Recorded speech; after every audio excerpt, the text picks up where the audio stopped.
قال رب اشرح لي صدري ويسر لي امري واحلل عقدة من লিসানি ইয়াফকাহু কাওলি।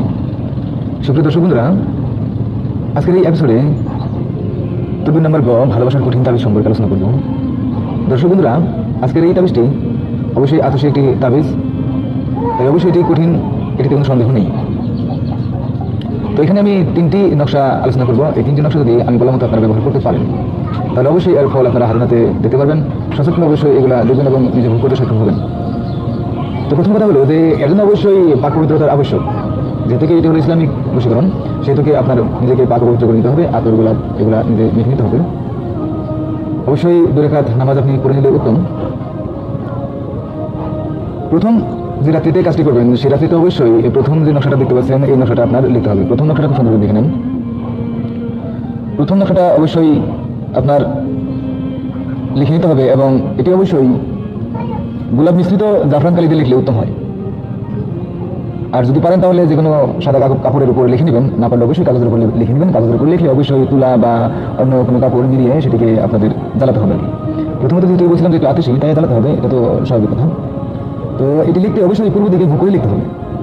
আর যেহেতু কি আতসী, সেহেতুকে এই বশীকরণটি অবশ্যই যখন লিখবেন তখন অবশ্যই আপনি একটি মোম বা অগ্নিকুণ্ড নিজের সম্মুখে জ্বালিয়ে নেবেন।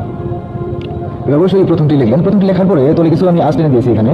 তো এগুলো অবশ্যই কিছু দিয়েছি, সেগুলো আপনারা অবশ্যই বুঝতে পারছেন যে এটি যেহেতু কি আরবি, তাই এদিকে থেকে আসে। যদি আরবিতে লিখতেন তাহলে এদিক থেকে লিখতে হতো। আরবি থেকে আপনারা তো আরবি দিয়ে পারবেন না, সেজন্য আমি বাংলাতে বলবো আপনাদেরকে। প্রথম একটি বুঝে দিলে সব কিছুই আপনাদের সহজ হয়ে যাবে।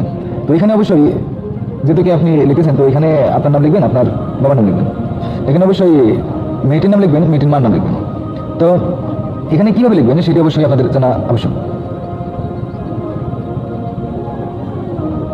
অমুক এখানে বাবার নাম, আর লেখাটা যেভাবে লিখবেন সেটি আমি আপনাদেরকে সরাসরি বলে দিই, তাহলে আপনাদের সুবিধা হবে। আর যদি পেছিয়ে পেছিয়ে বলি তাহলে বুঝতে পারবেন না আর করতে পারবেন না, ফলে তবিটার প্রতি আপনার বিশ্বাস হবে না, ফলে আপনাদের বিরাট পাপ হয়ে যাবে। কারণ এখানে হা আছে, দাল আছে, রো আছে, এখানে তা আছে, জ আছে, তো এখানে আরো আখর আছে। তো এগুলো আরবি আখর বিশ্বাস না করলে তো মানে বিরাট পাপ হয়ে যাবে। এক এক আরবি আখরের উচ্চারণ করলে 10টি করে নেকি পাওয়া যায়, আর 10টি নেকির 70টি নেকির পরিমাণ 70টি নেকির সমান।